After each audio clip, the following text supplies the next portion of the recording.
Hello, good people. Thank you for joining us on this YouTube channel. Today we'll be talking about the removal of metal from water by filtration membrane.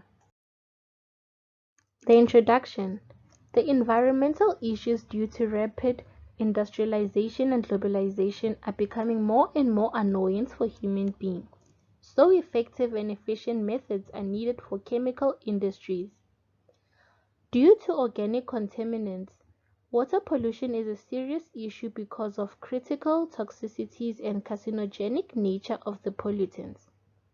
As yet, a number of systematic methods for the removal of heavy metals such as chemical precipitation, reverse osmosis, coagulation, flocculation, etc. have been surveyed.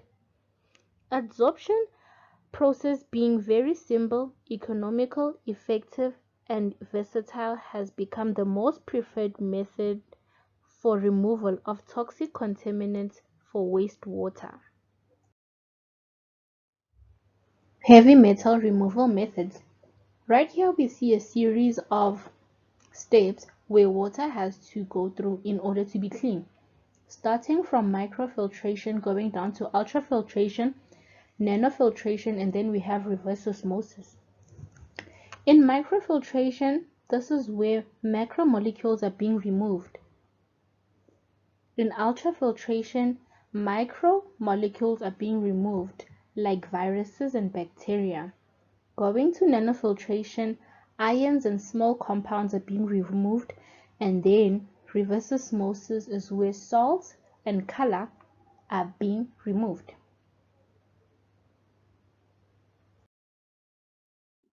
There are four heavy metal removal methods, namely physical-chemical.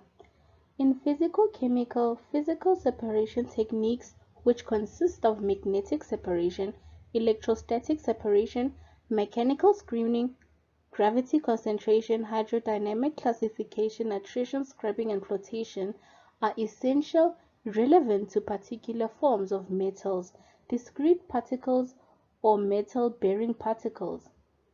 We then have chemical precipitation, in which, due to its own simple operation, chemical precipitation is regarded as one of the most commonly used for removal of heavy metals from inorganic effluent in the industry.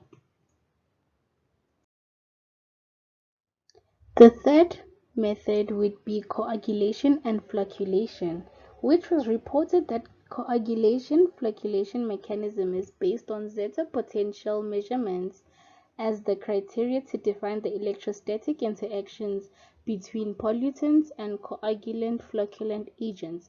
Right here we will see the mechanism.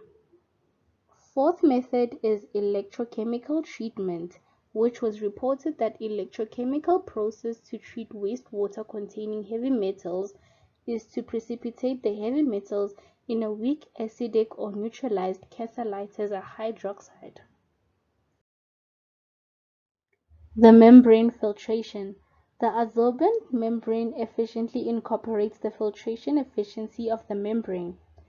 When the polluted water flows through the membrane, the functional active binding sites combine with the target pollutants to extract contaminants from the drinking water with a high adsorption rate and capability due to the very small contact distance at the submicron level between the target pollutants at the adsorbed active binding site of the membrane adsorbent.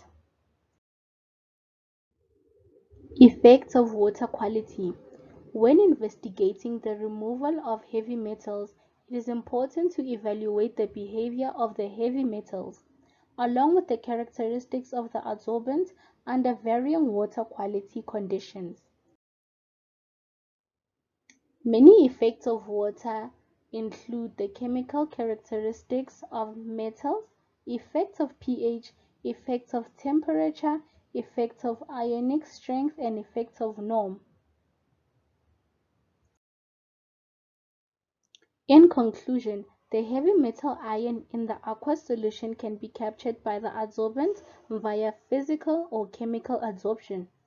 Generally, chemical adsorption is more common with heavy metal removal because it has stronger interactions and higher adsorption potential with heavy metals.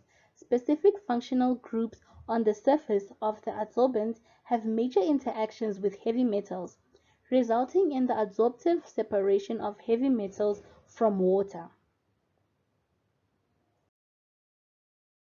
That is all.